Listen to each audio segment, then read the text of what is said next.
Obrigado. Então começamos formalmente, com todas as formalidades.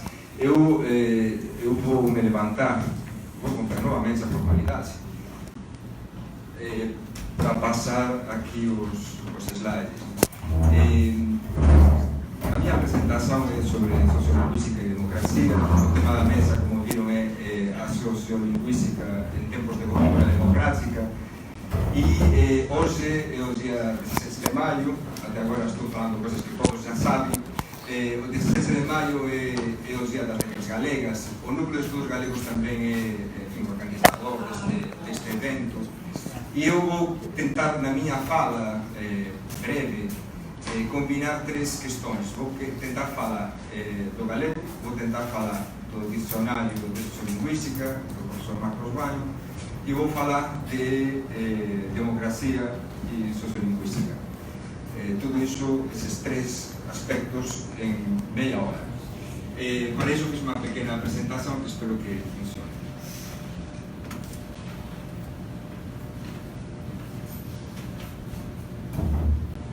Hoje dizia que hoje é o dia das letras galegas, 17 de maio, porque, como sabem, o galego é uma língua minorizada, falada no Estado espanhol, né? Aparentada com o português, que tem a mesma origem histórica do português, só que, a diferença do português, o galego foi uma língua sem Estado durante a maior parte durante toda a sua história, né? Não foi língua oficial e foi uma língua, enfim, não escrita, a língua das classes trabalhadoras, desde o final da Idade Média até hoje. Hoje é língua oficial na Espanha, mas enfim, ainda está numa situação de subalternidade em relação ao espanhol. E hoje celebramos o Dia das Letras Galegas porque em 1863 uma escritora galega, Rosalía de Castro, publicou o que seria o primeiro livro integralmente escrito em galego, uma língua que não tinha, que perdera, que tinha tradição escrita na Idade Média, mas que perdeu essa função social, né, escrita nos séculos posteriores, né, e só recuperou no século XIX. Então, o ato de escrever um livro em galego em 1863, né, de publicar um livro de poesia em galego, era claramente um ato político, de reivindicação da língua, que a partir desse momento começava a ocupar novas funções sociais, né, na Galiza. Na introdução, no prólogo desse livro, publicado 17 de maio de 1863, ela escrevia isso em galego, do jeito que sabia, numa língua que perdera a tradição escrita, né? Ela foi alfabetizada em espanhol, então escrevia galego com a ortografia que conhecia, né? Tentando improvisar para dar conta da língua oral que ela conhecia.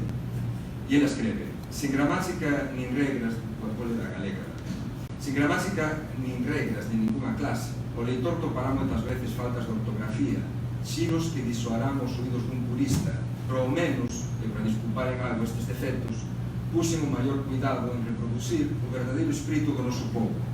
E penso que o conseguín en algo, se ben que de unha maneira débil e frouxa. Ben, alén da captatio benevolente, né, do prólogo, né, da humildade e tal, da escritora, eu marquei aí algumas ideias que nos remeten a conceitos sociolingüísticos, né, que a gente se encontra no dicionário que estamos apresentando hoje, né? Quando fala que escreve sem gramáticas nem regras de nenhuma classe, está falando obviamente da questão da norma, né? O fato de que está escrevendo sem que tenha uma tradição normativa por trás, né? Está tendo que improvisar uma escrita sem gramática nem regras, né? No dicionário vocês vão encontrar uma ampla definição, aliás é um conceito muito desenvolvido, né, em espaço e tal, porque é um conceito complexo sobre norma no dicionário de sociolinguística. E ela diz que, apesar de não ter norma, e ela escrever como pose, né, ela se desculpa porque diz que, tal como está escrito, né, sem regras, né, improvisando, iso pode desagradar, né, os ouvidos dun purista. É unha idea un tanto maluca, porque, vexan, se non há norma, se non há modelos de corrección, non existe lingua errada, né?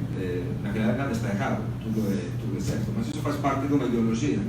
Unha ideoloxía que era dela, unha ideoloxía lingüística, que é a ideoloxía do prescriptivismo, né? Vocês ten aí unha ideoloxía lingüística que, no seu extremo, se caracteriza como purismo lingüístico, né? A idea de que só existe unha forma correcta, veja que mesmo unha lingua que non ten tradición normativa, né? Ela, imagina un galego correcto e puro en algún lugar, né? E ela diz que os puristas vão reclamar, né? Mas non así ela escreve. Ela diz para reproducir o verdadeiro espírito do noso povo. Escrever para ela en galego no século XIX, né? É un acto de identidade, né? É un acto de identidade que é o conceito sociolingüístico. É o uso da língua non como instrumento de comunicação e todas estas coisas de que fala a lingüística moderna, descriptiva, mas como un acto de afirmação, neste caso de afirmação coletiva, né? Isso é no primeiro livro, né? En Cantares Galegos. En 1880 ela escreve o segundo livro de poesía, e último, né? E no prólogo ela diz as coisas aí tão interessantes, né? Ela diz: creerán alguns que porque, como digo, tentei falar das cousas que se poden chamar humildes é porque me explico na nosa língua. Nem por eso, o sea, non é por eso. As multitudes dos nosos campos tardarán en ler estes versos escritos a causa deles, pero son en certo modo para eles. O que quixen foi falar unha vez máis das cousas da nosa terra, na nosa lengua, e pagar en certo modo o aprecio e cariño que os cantares galegos despertaron en algúns entusiastas. Un libro de 300 páxinas escrito no 12 dialecto do país era naqueles onces cousa nova e pasaba polo mesmo todo atrevimento. Aceptárono, e o que máis, aceptárono contentos. E eu comprendín que desde ese momento quedaba obrigada a que non fose o primeiro e o último. Nera cousa de chamar as xentes á guerra e de sentar da bandeira que eu mesma había levantado. Ese é o prólogo do segundo libro escrito en galego. O primeiro foi ben acolhido porque era un libro de poesía que retomaba poesía popular e facía unha elaboración, glosaba, né, poemas populares, por isso se chama Cantares Galegos. Tinha un carácter popular, meio folclórico, e foi ben recibido naquela época, en fin, un ambiente literario, romántico, etc. O segundo libro já non foi tan ben recibido assim, porque ela estaba usando o galego non para facer folclore, mas, en fin, para facer poesía de carácter filosófico, existencial, político, de denuncia, né? E ela sabía o que estaba facendo, novamente, como diz no prólogo, né? Ela diz que creerán algúns acreditarán, né? Que porque, como eu digo, tento falar das cousas humildes é porque falo en galego. Iso que está expresando aí é un conceito sociolingüístico que conhecemos como diglosia, né? Que tamén está no dicionario. A diglosia é a identificación de diferentes variedades ou linguas para diferentes funções, né? Hierarquizadas. Entón, habería as funções baixas, a língua cotidiana, as coisas humildes se expresarían numa língua e as ideias elevadas, enfim, para eventos normais, utilizaríamos outra língua. O que ele está dizendo aqui é que o comportamento dela non é diglósico, né? Ela ten un proxecto para a língua popular, né? Para a língua do seu povo. Non é por iso, entón, non é un comportamento diglósico. E ela diz, as multidões, né? A multidão do noso campo, dos nosos campos, vão demorar, vão tardar para ler estes versos, escritos a causa deles, mas só em certo modo para eles. Enfim, o que está expressando aqui é uma consciência clara de que é uma escritora sem leitores, porque os seus leitores são analfabetos, né? Ela está escrevendo numa língua que não tem tradição escrita, né? E que não tem apoio do Estado, que não faz parte do ensino, não está nas escolas, né? Ninguém está escrevendo para analfabetos, ela está escrevendo para um povo que fala uma língua, mas que não pode ler. Mas ela acredita que vão ler no futuro, né? Isso nos remete a uma ideia de projeto esse é um projeto de política linguística, né? É necessário, e obviamente ela fazia parte de um movimento social e político, né, de defesa da língua galega, que esperava que em algum momento no futuro, efetivamente, houvesse condições, né, para que as pessoas lessem os seus versos. Ela estava escrevendo para o futuro, né, com um projeto político. E depois ela diz que o que quis, o que ela queria, né, era falar das coisas da terra na nossa língua, né, e pagar o preço que despertaram os cantares galegos. Falar das coisas da terra na nossa língua, né, está novamente se dirigindo a um povo que valoriza a sua língua, apesar de ser uma língua socialmente desvalorizada, né? Está incluindo aí aos seus leitores ideais. Enfim, está falando de uma língua minorizada, né? Isto é, uma língua em situação minoritária. Não porque tenha poucos falantes, mas porque os falantes que tem não têm prestígio, né? Porque não ocupa uma posição hegemônica.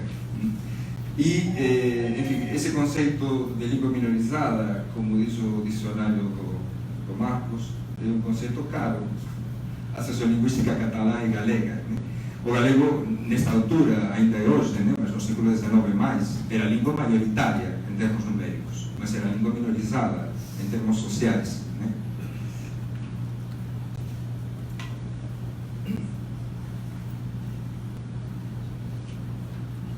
E depois, vejam que depois de falar da nossa língua, ela diz que é um livro de 300 páginas escrito no 12 dialeto do país, né? Usa o termo dialeto. Por que usa língua e dialeto ao mesmo tempo? Bem, porque está usando o termo dialeto no seu sentido social, sociológico, como língua não oficial, né? Língua sem reconhecimento, língua que não tem escrita. O termo dialeto é um termo muito complexo, né? Porque tem uma história complicada na sua definição, remete a coisas muito diferentes, né? Tem um sentido estrutural, um sentido social, histórico. Isso também está explicado no dicionário, né? É um termo que a sociolinguística, de maneira geral, hoje evita usar precisamente por toda a carga de preconceito que tem, né? Mas, obviamente, ela está fazendo, quando diz 12 dialeto, a necessidade de adjetivar, né, o dialeto, neste caso, para mostrar que está fazendo uma descrição sociológica dessa língua minorizada, né?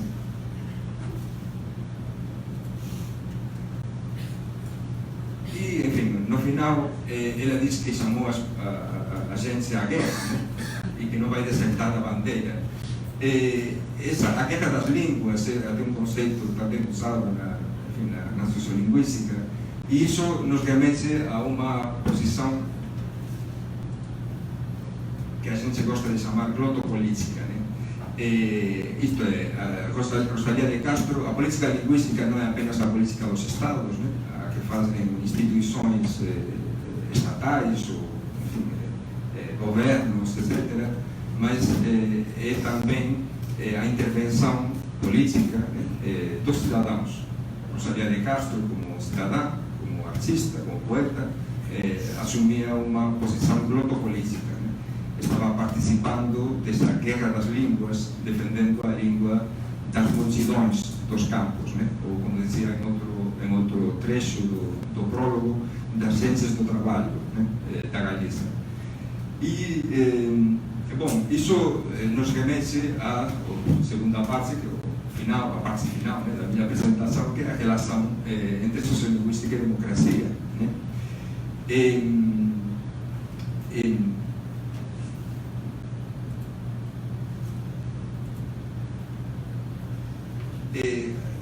Enfim, a democracia, como vocês sabem, a gente vive neste momento, né, de uma maneira mais intensa.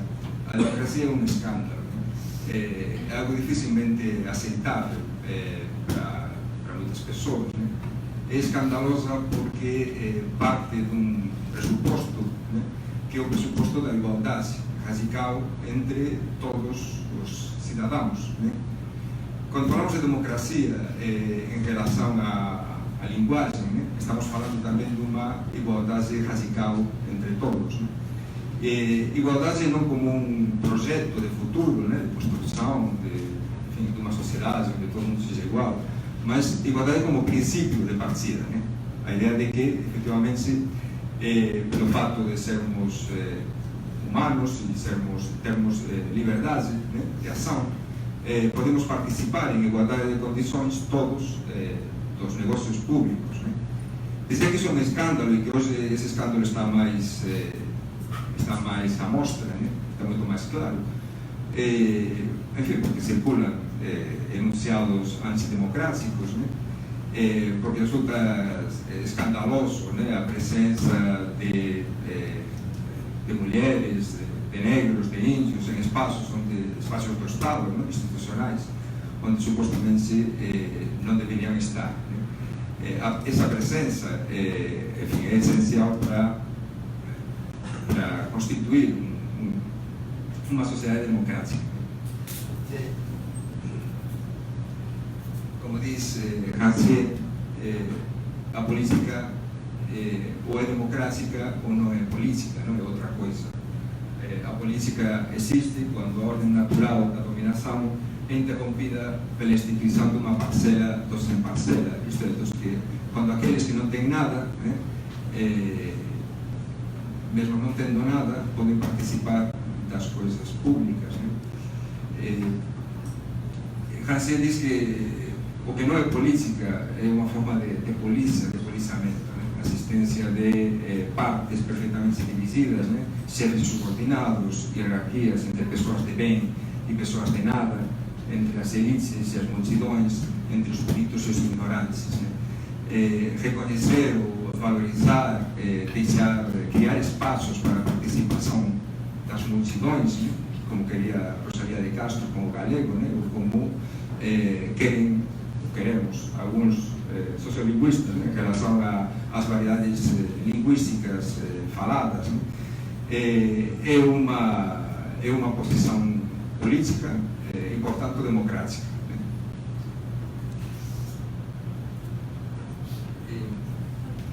Veja, se a democracia é um escândalo e se a participação de todos é escandalosa, né? Se ainda há quem queira, por exemplo, limitar o voto de pessoas iletradas, né? Ou que pense que acha escandaloso que o voto de todo mundo tenha o mesmo valor, né? Que seja contabilizado igual, muito mais claro que as pessoas tenham a ousadia de participar da coisa pública, né? Não deixar em mãos de especialistas, peritos em economia, enfim, homens engravatados, etc. Falar de igualdade linguística é também profundamente escandaloso, né? Qualquer enunciado igualitário em relação às formas de falar, né? Que não divida as pessoas em cultas e ignorantes, é profundamente escandaloso. E, precisamente, a linguística moderna, mesmo sem querer, né? Pela sua própria definição da língua, né? Da sua abordagem da linguagem, o fato da linguística moderna enunciar alguns princípios de igualdade, né? Pela observação estrutural do sistema linguístico, né? Isso tem um efeito glotopolítico escandaloso, né? Para a linguística moderna é evidente que todas as variedades linguísticas e que todas as línguas têm plenitude formal, né? Isto é, que todas elas são regulares e que não existe o caos na linguagem, né? Contra o que pensa o senso comum discriminatório, né? Não existe de um lado a língua com gramática e do outro lado as falas sem gramática, né? A linguística moderna, a partir da descrição empírica, né? Dos dados de linguagem, enuncia efetivamente a plenitude formal de todas as variedades linguísticas, né? E ela também tem como princípio a ideia de que, portanto, se todas as variedades linguísticas têm plenitude formal, né? Todas elas têm também potencial semiótico para expressar qualquer coisa, né?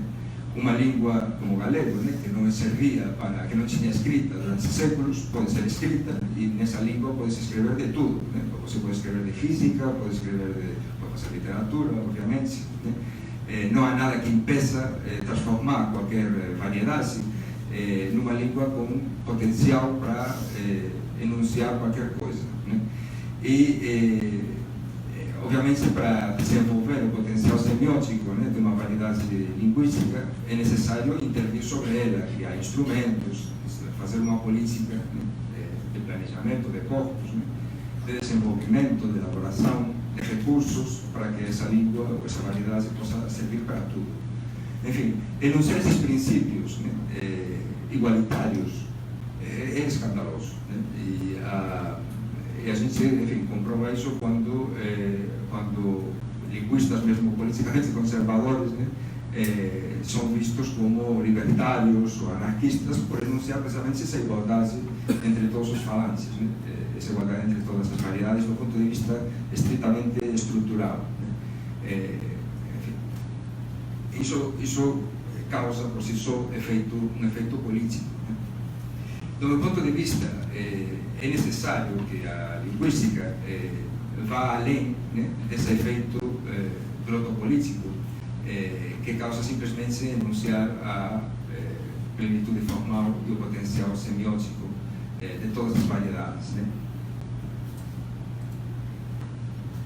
Eu acho que é necessário que a linguística e a sociolinguística, em concreto, adopte realmente uma política de informação linguística, de debate, né, com a sociedade, levando para ela os resultados das suas pesquisas, né, e os seus enunciados igualitários, e tendo disposição também para debater sobre os valores sociais das variedades, né, para além do seu próprio campo de saber, né, superando os seus próprios preconceitos, né, em relação a essa identidade, né, entre as práticas de linguagem e os valores sociais que essas práticas têm, né?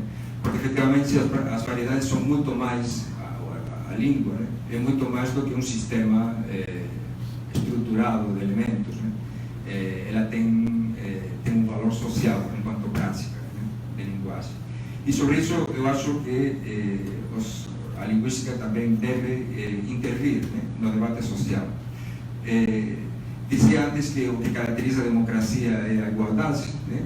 Não há como separar o par, liberdade e igualdade, né, em termos políticos. Eu acho também que a linguística tem elementos para participar do debate social que caracteriza também a democracia. O exercício livre do desentendimento, né? Do fato de termos entendimentos diferentes sobre as mesmas coisas, né? E a gente tem elementos, argumentos, né, para participar desse debate.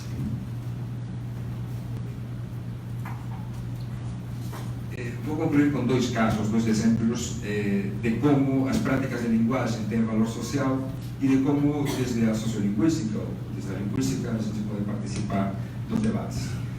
Não sei se vocês lembram desse caso de um médico que atendeu um paciente, né, e depois postou no Facebook uma foto dizendo isso: não existe pneumonia em houses.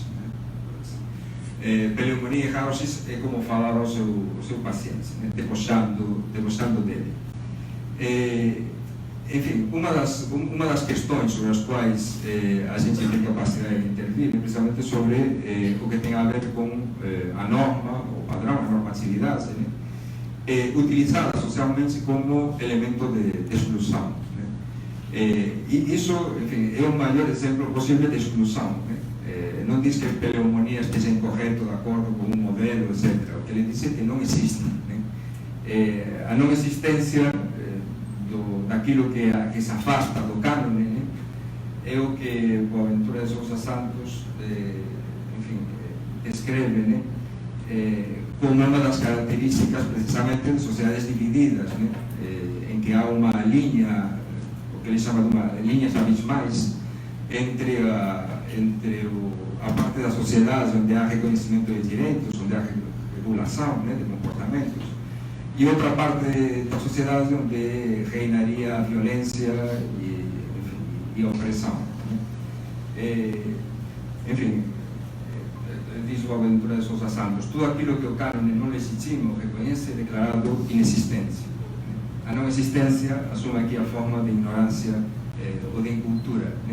Aqui, este é apenas um exemplo de como o padrão, a existência de normas, de correção, é utilizado como instrumento de anulação do indivíduo. Com a não existência da forma de falar da pessoa, está se negando a existência da própria pessoa, como se ela não existisse. Enfim, um exemplo de comportamento antidemocrático.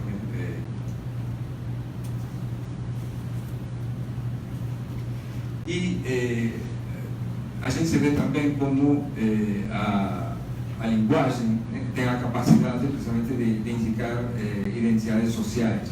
Daí o seu valor, o valor das variedades, da variação, está muito além do seu valor enquanto estrutura formal. E sobre isso eu acho que a sociolinguística também tem muitas coisas para dizer. Eu coloquei 3 exemplos. O primeiro é o da língua de Lula. Quando Lula foi eleito presidente pela primeira vez, muitos aqui não me lembram, mas sim, porque são jovens. Enfim, uma das questões que se falavam era sobre o mau exemplo. Ele constituía um exemplo péssimo por falar uma língua popular. Enfim, jornalistas que diziam como agora. Veja que isso tem a ver com o escândalo da democracia, o fato de que, efetivamente, parece que não todo mundo teria o mérito para participar das coisas públicas, e mesmo de chegar à presidência da nação. Haveria alguns enfim, que não poderiam participar. Naquele momento, Marcos Baio publicou aquele livrinho, A Norma Oculta, que vocês devem conhecer, precisamente criticando essa posição dos linguistas e denunciando o que ela realmente é. O preconceito contra a língua, na realidade, é preconceito contra os falantes. É uma forma, um instrumento social para manter aqueles falantes no seu lugar, quietinhos, no lugar para que eles não possam aceder à presidência, por exemplo. O segundo exemplo está aí meio apagado. É o de presidência e presidenta. Nós temos aí o café com a presidenta. Tem a ver com o uso do feminino, com a variação, em relação à expressão do feminino, do substantivo presidente, ou a presidente ou presidenta. É um caso de variação, simplesmente, que a sociolinguística estuda, medindo o uso social, mas se converteu no debate público em alguma outra coisa. Do ponto de vista, se converteu num atestado de misoginia por parte de uma boa parte da população, que não podia aceitar simplesmente que se pudesse flexionar o substantivo presidente em presidenta. É um uso atestado, enfim, já colocado nos dicionários, antigo, que o sistema da língua permite, mas que marcava, veja, o uso de a presidência ou presidenta, marcava, na realidade, uma posição política, naquele momento em relação ao governo e, do meu ponto de vista, em relação ao fato de que uma mulher esteja ocupando aquele cargo, também como algo profundamente escandaloso. E, enfim, o último exemplo, este é um escândalo em si, é o do presidente golpista, o Michel Temer, que, como vocês sabem, fez uso da linguagem oral, enfim, fez um uso que não é habitual nesse contexto, uma antigalha normativa, que é a mesóclise, e indicando, através desse uso, uma posição também. Aliás, foi nas primeiras intervenções públicas, com o qual é uma tomada de posição em relação aos outros governos. É aquela coisa, o Brasil voltou. 20 anos em dois. Né? Aquela ideia de que voltou ao Brasil, voltou a mandar quem sempre mandou, né? Quem fala direitinho, como Sócrates, né? Que usa terno e gravata, é branco, tem propriedades, né? E é doutor em Direito, parece que é doutor em Direito, né? Enfim, tem mérito, tem propriedades, enfim, representava a volta de uma ordem antidemocrática. Né? Isso se escreve na língua, no uso, né? Através, neste caso, enfim, algo tão concreto como Mesócrates. Né? Enfim, com isto termino já. Só queria terminar, enfim, lembrando que, com efeito a sociolinguística, não? A partir da sociolinguística, a partir tanto da análise como da intervenção sociolinguística, a gente tem elementos para fazer intervenções políticas, né? Com o objetivo de conseguir uma sociedade mais democrática. Né? Só isso. Obrigado.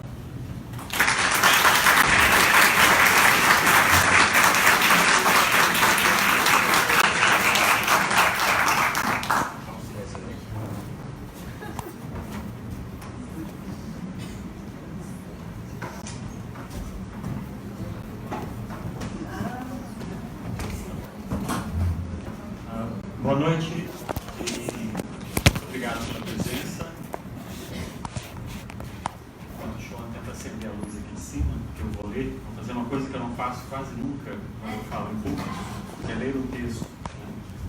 Mas eu fiz questão de preparar esse textinho, que não é muito longo, tem só 170 páginas, e porque eu achei que valia a pena organizar aqui o pensamento para não me dispersar muito.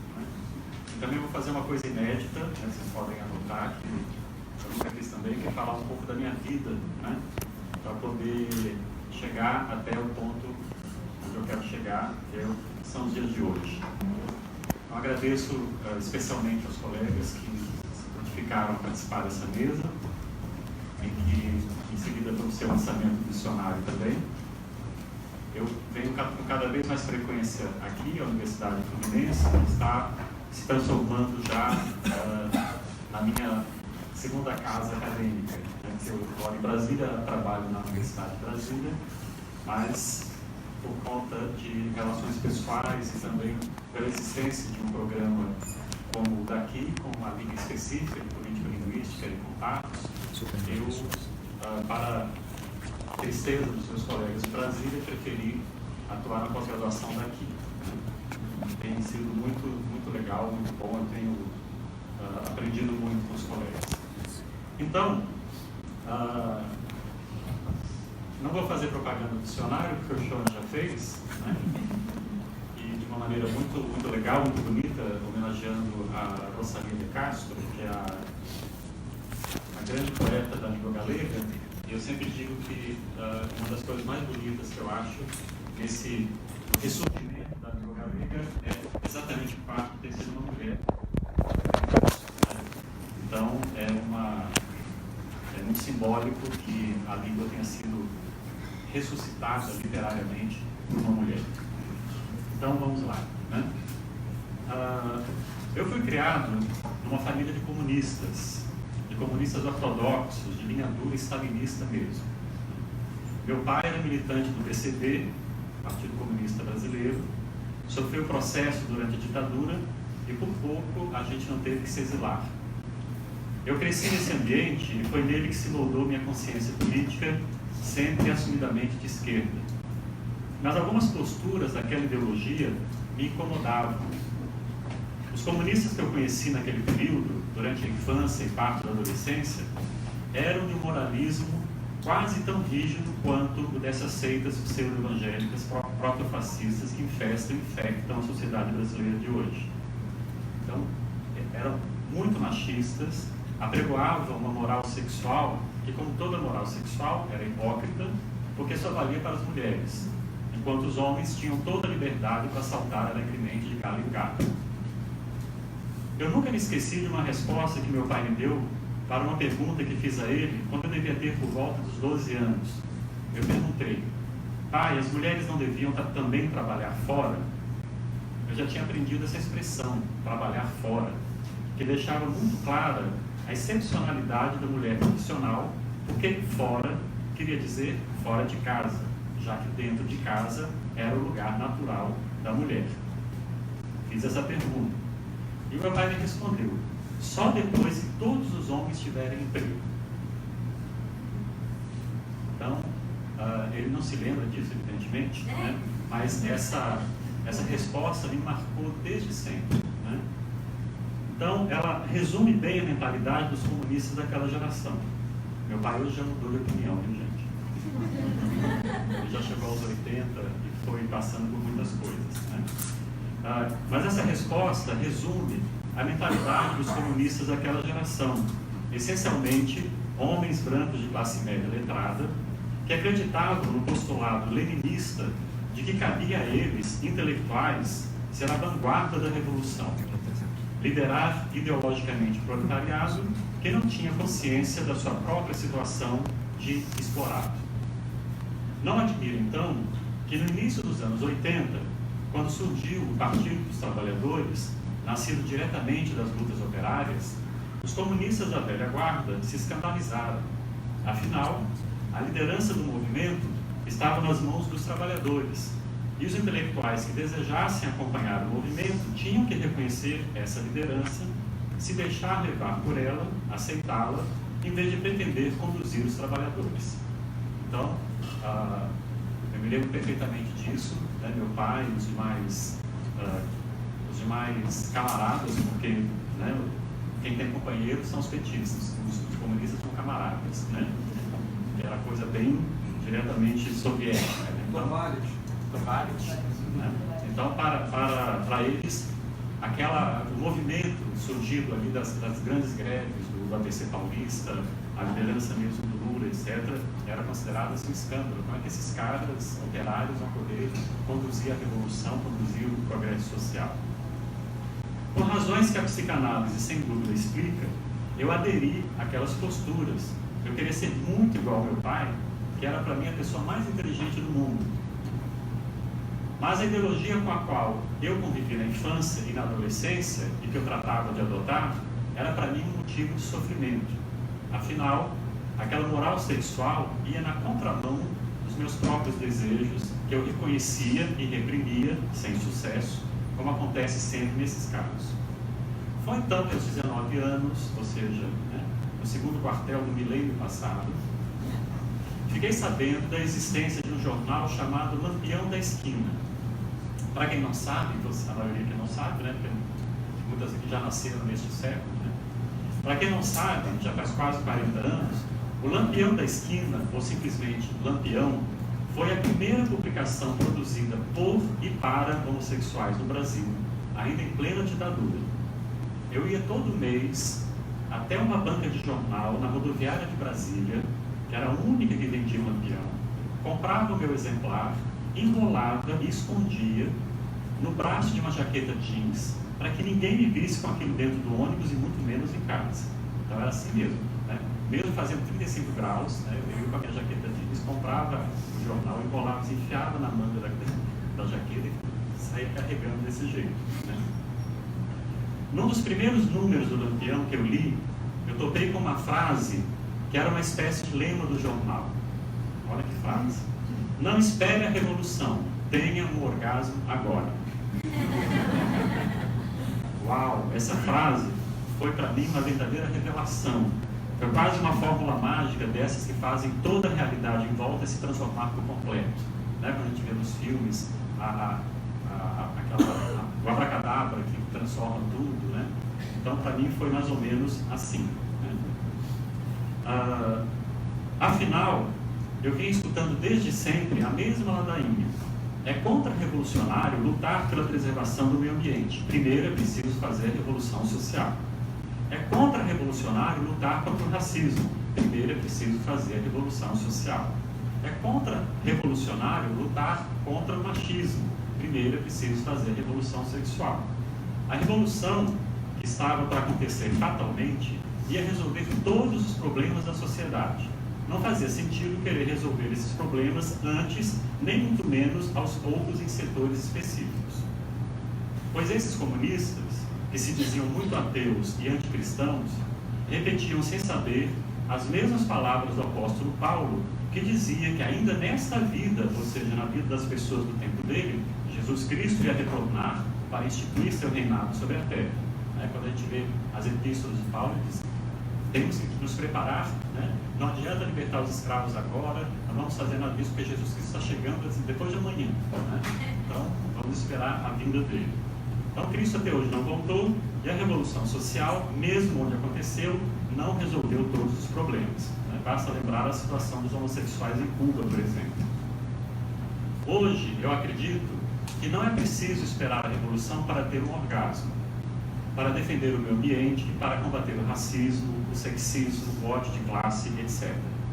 E tenho certeza de que não é a classe urbana letrada que vai conduzir à democratização das relações sociais, que não somos nós, intelectuais, os detentores dos saberes, que vão permitir que os grupos sociais marginalizados conquistem seus direitos e lutem contra as múltiplas formas de opressão que incidem sobre eles.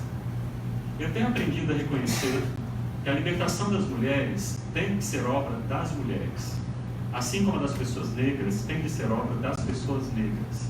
E o mesmo vale para lésbicas, gays, transexuais, indígenas, sem terra, sem teto, etc.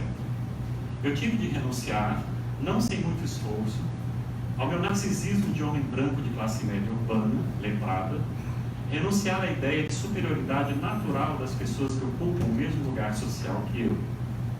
Isso eu devo, sem dúvida, em grande medida, ao fato de ter sido casado por 15 anos com uma mulher negra, de origem muito pobre, nordestina, filha de mãe e pai analfabetos, uma pessoa que conheceu a fome, uma mulher que a todo momento deixava claro para mim todos os meus preconceitos, principalmente aqueles que eu nem sabia que tinha, porque tão interiorizados que se tornam inconscientes, praticamente um jeito de ser e de estar no mundo. Não foi por acaso que eu publiquei meu livrinho Preconceito Linguístico em 1999, 10 anos depois de ter me casado com ela. Nem foi por acaso que na edição original o livro trazia na capa uma foto da mãe e do pai dela. Eu estou contando toda essa história porque recentemente eu publiquei num jornal online chamado Brasiliários, e reproduzi na minha página no Facebook, um texto intitulado A Norma Culta que se Lasque. O texto provocou múltiplas e variadas reações. Ali, eu pergunto por que as formas de falar das classes médias urbanas letradas, que não representam sequer 20% da população total, têm de ser consideradas como o ideal linguístico a ser alcançado pelo restante da população. Ali eu me oponho a um conceito que tem sido muito empregado por muita gente bem intencionada quando o assunto é língua. É o conceito de adequação.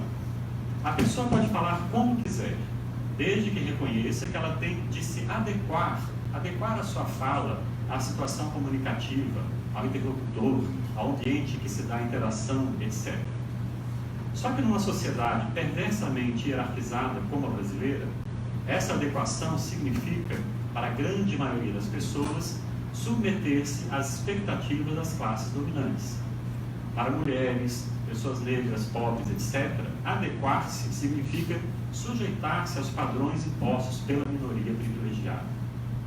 Ora, já em 1980, o Nelson Rossi, um linguista brasileiro muitas vezes pioneiro, escreveu o seguinte: é sabido que o normal nas relações de dominação é a coincidência entre a ideologia do dominador e a do dominado, porque o processo de dominação elabora, para legitimar-se, uma ideologia sem a qual não teria como sustentar-se e não deixa, enquanto vige, alternativa ao dominado, que até construir a sua própria só dispõe da que lhe é imposta, como, por sinal falacioso, instrumento da chamada ascensão social. Então eu quero destacar essas palavras. Uma ideologia que não deixa alternativa ao dominado, que até construir a sua própria só dispõe da que lhe é imposta. No caso da língua, o dominado, por ver seus modos de falar serem desprestigiados, tem que tentar usar a língua do dominador, porque isso lhe garantiria a ascensão social, que, como também diz o Nelson Rossi, é uma falácia, não é? Afinal, a mulher negra pode dominar perfeitamente a norma culta, seja isso lá o que for, mas ela nunca terá as mesmas oportunidades de ascensão que já estão abertas desde o berço para o homem branco, mesmo que ele não seja necessariamente de classe média e alta. A mulher negra pode saber falar tudo muito certo, mas ela não pode falar. Ela tem que permanecer muda e invisível, porque se ela ousar falar, ela é assassinada a tiros, como foi assassinada a tiros Marielle Franco. Faz tempo que eu e alguns linguistas temos defendido a tese de que é preciso reformar o padrão linguístico, para que ele se aproxime o mais possível dos usos reais e autênticos do português brasileiro contemporâneo. Mas não de todo e qualquer uso real e autêntico do português brasileiro contemporâneo. E é aí que a porca torce o rabo. O nosso projeto é o de reformar o padrão para que ele se aproxime o mais possível dos usos linguísticos dos falantes considerados cultos, isto é, urbanos e letrados. Como a educação de qualidade no Brasil é privilégio de uma reduzida parcela da sociedade, é claro que esses falantes cultos são também pessoas das camadas socioeconômicas privilegiadas que representam, repito, menos de 20% da população. É por isso que já faz algum tempo, muitas pessoas me interpelam, questionando se querer transformar a fala dessa gente privilegiada em padrão não seria mais uma forma de exclusão, porque tudo se daria sempre pelo alto, não é? O padrão tradicional é irracional, é autoritário, não corresponde ao que as pessoas ditas cultas realmente falam e escrevem. Então vamos criar um novo padrão que reflita o que as pessoas cultas realmente falam e escrevem. Ok, e o resto? E os outros 80%? Tem que ir atrás? Então, já venho recebendo essas perguntas, não é? Então foi por isso que o sempre lúcido Carlos Alberto Faraco escreveu que este nosso projeto é, sem dúvida, conservador. Conservador porque reconhece a hierarquização social, tal como está dada, não critica essa repartição em classes, ao contrário, se vale dela para definir seus objetivos. Ah, legal, a sociedade está toda hierarquizada em classes, então eu vou pegar aqui a fala das classes mais altas para ser realmente, né, a base do novo padrão. E o mais dramático de tudo isso é que mesmo esse projeto, essencialmente conservador, sofre o bombardeio diário e incessante daquelas mesmas pessoas a quem ele favoreceria. Porque o Brasil é um país realmente doente, não é? A sociedade brasileira é tão profundamente injusta e perversa que até mesmo a ideia de promover a conciliação entre os usos cultos e o padrão normatizado é vista como um atentado à ordem estabelecida. Eu chego para a pessoa e falo, eu quero que o que você diz, escreve, seja considerado certo. A pessoa não aceita, ela não quer. Né? Ela rejeita. A nossa classe urbana metrada rejeita até a sua própria maneira de falar. Né? Então, é um caso sério. Né? Então, essa ideia de promover a conciliação entre os usos cultos e o padrão normatizado é vista como um atentado à ordem estabelecida, como uma nivelação por baixo, porque a nossa reduzida classe média não quer de modo nenhum se parecer com o resto, em nenhum aspecto, muito menos no modo de usar a língua. A nossa reduzida classe média não quer de jeito nenhum se parecer consigo mesma, muito menos com o resto da sociedade. Exatamente por ser reduzida, ela se considera parte da elite, uma outra doença que acontece no Brasil. Né? Então a classe média compartilha com a elite de verdade o ódio de classe, que é a espinha dorsal da formação da sociedade brasileira. Né? A classe média odeia os pobres, enquanto em outros países a classe média odeia os ricos. Né? Aqui no Brasil não. Né? A gente começa a criticar a verdadeira elite, a classe média fica irritada, tá? Como se a gente estivesse falando mal dela. Cala a boca, criatura, olha o seu lugar. Né? A gente vai falar mal dos bilionários, dos latifundiários, aí vem esse meu vizinho de prédio brigar, dizendo, não pode, né? Ele tem que defender esse. Mas como assim? Né? Olha aí, você quer se comparar, né, a quem tem R$1 bilhão na conta, mas isso acontece aqui no Brasil. Né? Em outros países a classe média tem raiva dos ricos, claro, né? Mas não é o nosso caso. Os resultados dos reformismos conciliadores, que não transformam a hierarquia social, estão aqui agora diante de nós. Vivemos agora na pele as consequências trágicas das tentativas de distribuir as migalhas do banquete sem mexer nos pratos dos que se banqueteiam. A tragédia social em que o Brasil se transformou nos últimos 2 anos é a prova cabal de que não dá mais para acreditar nessas conciliações. A facilidade com que os golpistas estão demolindo tudo o que foi conquistado na última década mostra claramente a fragilidade da construção. Se é tão fácil destruir em tão pouco tempo, é porque a coisa não estava realmente muito bem assentada, né? O projeto de reformar o padrão, para que se aproxime dos usos urbanos letrados e, no segundo momento, fazer desse novo padrão objeto de educação linguística nas escolas, é um belo projeto, mas não para um país como o Brasil, muito menos para o Brasil desses dias horríveis que estamos vivendo. Não espere a revolução, tenha um orgasmo agora. É isso que estão fazendo mulheres, pessoas negras, indígenas, trabalhadoras e trabalhadores sem terra e sem teto, gays, lésbicas, transexuais. Toda uma multidão que não quer mais esperar que as coisas se democratizem no andar de cima para só então tomar o elevador. Essa multidão está subindo as escadas para ocupar o andar de cima do jeito que for, aos trancos e barrancos, aos chutes e pontapés e na porrada. Essa multidão está se movimentando por conta própria e não segundo as diretrizes que os de cima, por mais bem intencionados que sejam, tentam lhes impor. Essa gente toda não está esperando a revolução para conquistar o lugar que lhe pertence, conquistar sua liberdade, seu direito à vida, pura e simplesmente a vida, num país onde um jovem negro é assassinado a cada 23 minutos, uma mulher é assassinada a cada hora e meia, o Brasil que é campeão mundial de assassinato de lésbicas, gays e travestis, campeão de assassinato de ambientalistas, o 10º mais injusto do mundo. Um queridíssimo amigo linguista, que não está aqui, né, me disse, depois de ler o meu texto, que ele não acreditava que a revolução linguística podia preceder a revolução social. Então, a revolução linguística não pode vir antes da revolução social. Aí, claro, eu voltei 40 anos, né, na minha vida, porque de novo é aquela ideia de que é preciso primeiro resolver os problemas sociais para depois resolver os problemas linguísticos. Ou seja, segure o tesão, você só vai poder gozar na próxima, né, depois da revolução. Continuem mulheres sendo exploradas e assassinadas, depois da revolução a gente resolve isso. Continuem sem terra e sem teto, carentes de tudo, morando na rua ou se apinhando nas favelas. Depois da revolução a gente cuida de vocês. Pessoas ligadas a diferentes movimentos sociais e também colegas das áreas de sociologia e ciência política vieram me felicitar pelo texto. Esse texto, A Norma Culta que se Lasque, né, despertou uma série de reações e muitas pessoas vieram me dizer que tinham gostado, que era isso mesmo, né? Inclusive o movimento negro, o movimento de mulheres, né?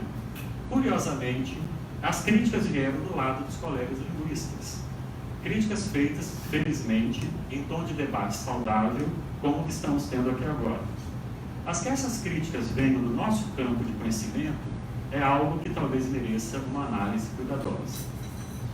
Quero deixar bem claro que eu continuo defendendo o acesso de todas as pessoas às formas prestigiadas de falar e principalmente de escrever. Ainda acredito que é preciso que as excluídas e os excluídos tenham acesso às mesmas armas simbólicas dos privilegiados, assim como acredito, como marxista empedernido, que as trabalhadoras e os trabalhadores têm que se apoderar dos meios de produção para subverter a lógica da dominação, mas sem acreditar que esse acesso aos modos de falar privilegiados sejam a solução para tudo, nem que promovam uma verdadeira ascensão social. Esse mês, você já deve ter visto, né, celebramos os 200 anos de nascimento de Marx. Eu ia me chamar Marx, vocês acreditam nisso? Meu pai ia me chamar de Marx, ele disse que para disfarçar, ele ia me chamar de Marques, que o S. Né? Ainda bem que não me colocou isso, pois Marx para disfarçar. Né? Então, vejam só. Né? Não deu nada. Então, nesse mês, no dia 5 de maio, celebramos os 200 anos de nascimento de Marx, e a situação social do mundo de hoje é assustadoramente semelhante à situação do mundo do final do século XIX, quando Marx elaborou o seu poderoso sistema de interpretação e transformação da realidade. um sistema tão impressionante que é capaz de prever sua própria crítica, superação e reconstrução. Então, o marxismo, a dialética é fantástica e prevê a sua própria superação. Uma das mais famosas e repetidas citações de Marx é aquela em que ele diz: os filósofos têm se limitado a interpretar o mundo de diversas maneiras. Trata-se, porém, de transformá-lo. Mas eu também acredito que nós, linguistas, especialmente sociolinguistas, temos nos dedicado com muito esforço a descrever e a interpretar de diversas maneiras as relações entre língua e sociedade. E aí eu pergunto, não terá chegado já o momento de transformá-las? Obrigado.